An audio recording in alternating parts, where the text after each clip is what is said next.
భూములు దోచారో ఆ ప్రాంతాల్లో ఇప్పుడు గవర్నమెంట్ రెవెన్యూ వాళ్ళైతే దాడులు చేస్తున్నారు. మొన్నే పులిచెర్ల మండలం అని ఒకటి ఉంది, ఆ మండలంలోనే 900 ఎకరాలు ఒకే దగ్గర బయటపడింది.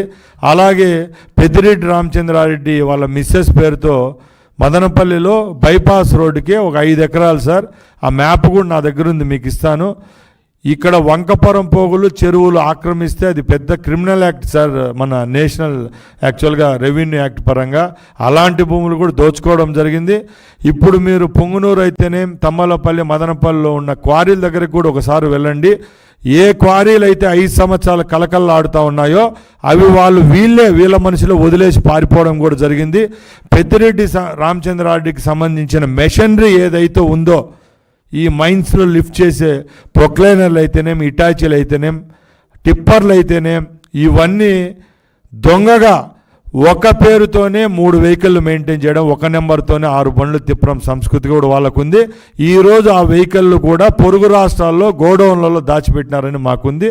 తప్పకుండా ఒక రవాణా శాఖ మంత్రిగా దీని మీద కూడా చర్య తీసుకునేదానికి మా అధికారులతో సమీక్ష గతంలో నేను చేసినాను. తప్పకుండా కేవలం భూ విషయాల్లోనే కాదు, పెళ్ళా మొగుడుకు గలాట పడినా కూడా వీళ్ళ కుటుంబాలు ఇన్వాల్వ్ అవ్వడము, వాళ్లకు ఏమైతే అన్యాయం చేయాలో అలాంటివి కూడా చేసినారు. కాబట్టి ఈ దరిద్రమైన పరిస్థితి వాళ్ళకే దక్కింది. ఒకటే చెప్తున్నాం సార్, గత 5 సంవత్సరాల్లో తెలుగుదేశం పార్టీకి చెందిన ఎందరో నాయకులకు గన్మెన్లు తీసేశారండి. మీ అందరికీ తెలుసు. మంచిగా ఒక వెలిగిన నాయకులు ఎమ్మెల్యేలుగా మంత్రులుగా పనిచేసిన వాళ్ళకు కూడా గన్మెన్లు లేలేశారు.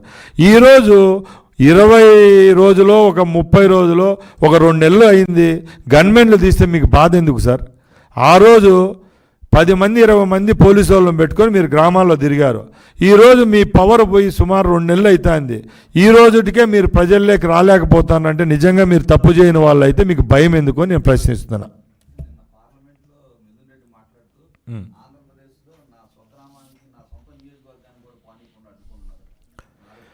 ఇది కేవలం తప్పండి. ప్రభుత్వం ఏర్పాటైన తర్వాత ఇదే కుటుంబీకులు గన్మెన్లు అనేది కుదించడం అనేది జరుగుతుంది సార్. ఎవరైనా కూడా మంత్రులుగా పనిచేసిన రోజు అపోజిషన్ లీడర్గా ఇదే మిథున్ రెడ్డి ఆ రోజు ఢిల్లీలో అపోజిషన్ మన వైసీపీ లోక్సభ అధ్యక్షునిగా పనిచేసినట్టున్నారు, అన్నకు తెలుసు అది బాగా. ఆ రోజు ఆయనకు కేటగిరీ వేరే సార్, సెక్యూరిటీ. వాళ్ళ తండ్రి వచ్చి క్యాబినెట్ మినిస్టర్, ఆ రోజు ఇచ్చే సెక్యూరిటీ వేరే. ఈరోజు ఆయన ఎంపీ, వాళ్ళ నాయన ఎమ్మెల్యే కాబట్టి ఈ సెక్యూరిటీ అనేది తగ్గించిండొచ్చు. దాన్ని సొట్టు పెట్టుకొని కోర్టులకు పోయేది, ఊర్లకు వచ్చినప్పుడు వేరే వాళ్ళు దాడి చేయడం చెప్పడం అయితే చాలా హాస్యాస్పదం. ఎందుకంటే ముఖ్యంగా ఏ ప్రాంతాల్లో వీరు పర్యటిస్తున్నారో అక్కడ వీళ్ళ వల్ల భూములు కోల్పోయిన వాళ్ళు, మైన్స్ ఎవరైతే కోల్పోయిన వాళ్ళు, ప్రాజెక్టుల యొక్క నిర్వాసితులు ఎవరైతే ఉన్నారో వాళ్ళందరూ మీ ప్రభుత్వాల్లో ఆ రోజు మా ఇండ్ల కాడికి వచ్చి భూములు తీసుకున్నారు, మాకు R&R ప్యాకేజ్ ఇప్పించేదానికి మీరు సిద్ధంగా లేరా?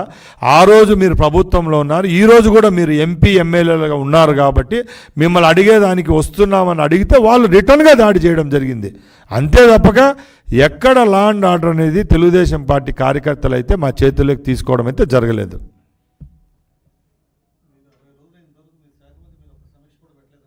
ఎవరు సార్? సార్ నేను ఒకటే చెప్తున్నా, ఓసారి మీరు రికార్డులు ఇవ్వండి. ఏదో ఆడంబరంగా శాఖ మీద ఒక రివ్యూ చేయడం అంటే అందరు అధికారులను ముందర కూర్చొని పెట్టుకొని వాళ్ళ దగ్గర బొకేలు తీసుకోవడం కాదు సార్. నా వయసు 43 సంవత్సరాలు. మినిట్స్ బుక్ తీయండి.